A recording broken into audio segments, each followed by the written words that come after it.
Guys, nandito po ako ngayon po, emergency lang po ito kasi po si Shoto. First time talaga no na mapuntahan ako ng bahay kahit po bago lang kami nagkakilala. Nandito po ako ngayon sa park guys kasi po dito po nang ipapaabot mayroon po siyang nakitang maitim na budhi, maitim na balak no. Ngayong araw na ito dapat po daw tayo ay wala sa bahay kasi may pupunta po daw dito na mga tao dito sa atin. Ang nakita ni kaibigan Shoto daw, dudukutin po daw tayo para po daw. Nag-alala po ako guys kasi po yung duwende talaga yung pake nila sa atin. Ako po daw talaga yung gustong dukutin ng mga tao para daw umamin at ituro kung saan po ngayon yung nakatago si pastor. Kaya tatanungin po natin kaibigan, ano po ba talaga nakita mo kaibigan Shoto? Ano pong gagawin ko ngayon? Sige guys, sabi po ni Shoto guys, dapat wala ka doon sa bahay nyo kasi malapit lang po kami sa sala guys. Dapat po nakatago tayo muna kasi po marami sila at mayroong mga dalang kargada. Bakit po nila ako kunin? Para ako ay naku po, bakit po nila gagawin yan? Wala naman akong kasalanan sa kanila. Oo, sinabi na nga ni kaibigan Duwendilin, hindi po nila makikita talaga kung saan po talaga si si pastor.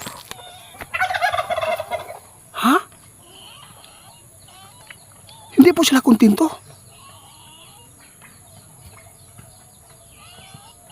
Ano pang gagawin natin ngayon, kaibigan? Sige po, salamat. Sige po, babantayan mo lang ako. Oo, pati yung dos bahay namin, ha?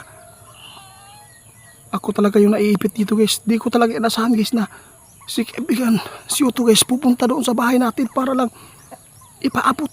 Kasi inutusan po siya ni kaibigan natin, Duwendilin. Nakita po talaga nila. Paano na lang? Ano kayong gagawin ko dito guys? Maawa po kayo guys. No? Tulungan nyo po ako guys na i-comment po nyo kung anong gagawin ko dito.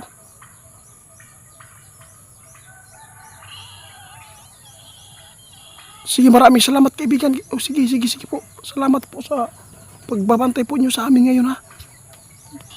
Babalik po daw talaga ngayon guys. Ano bang habol nila? Pira?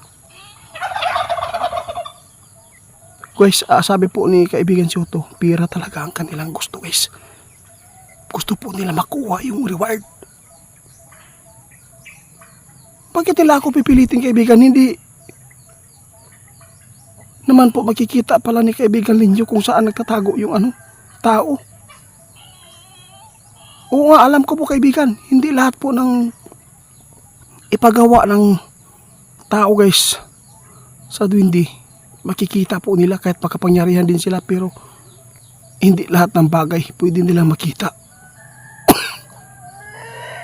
Sige lang kaibigan, nagpapasalamat po ako dahil po ikaw ay pumunta po sa bahay namin para lang ipaabot po ninyo yung kalagayan ko po ngayon.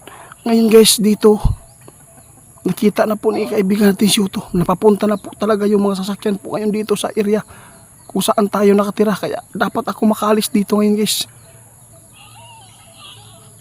Oo, silang po. Oo, itatago ko yung Bakit po nila tayo pipilitin? Ito lang, kung sino man yung makapanood dito ha, yung nagpunta sa akin dito, wala po akong kasalanan, no?